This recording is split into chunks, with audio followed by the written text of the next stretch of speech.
today we're going to take a look at a dumbbell hip thrust. Hip thrusting with a dumbbell, and then I'm going to show you some various foot positions because everybody's hips are structured differently. And so the hip thrust, you know, if one person does it with their feet on straight or feet more wide or a little bit longer, it's like, where do you feel it the most in that glute and hamstring area, which is the muscles that we're working with this exercise.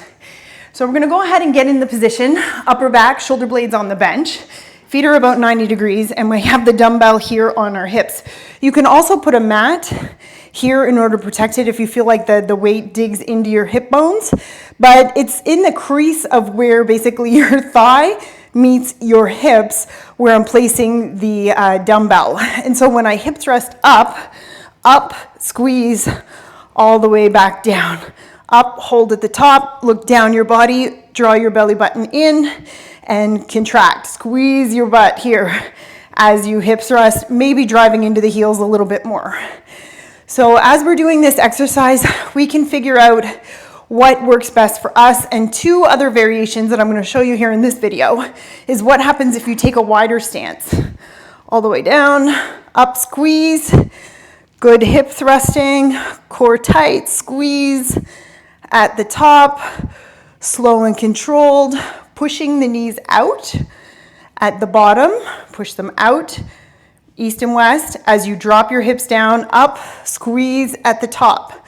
Slow and controlled to make sure we're contracting our glutes.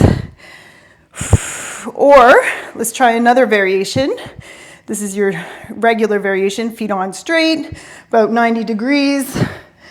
90 degrees at the ankles, feet directly under the knees.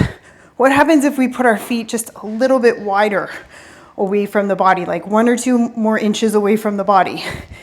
Down into the heels, up, squeeze, and back down. Up, squeeze. Down, up, squeeze, looking down our body. And you see how my upper back is kind of sliding off the bench? Sometimes you might have to shimmy back up on the bench. And actually this bench is like a hint too tall for me, but that's okay. We'll make it work anyway. Up and squeeze. So the longer you squeeze, pushing up the hips towards the ceiling, you're gonna feel that burn in the glutes.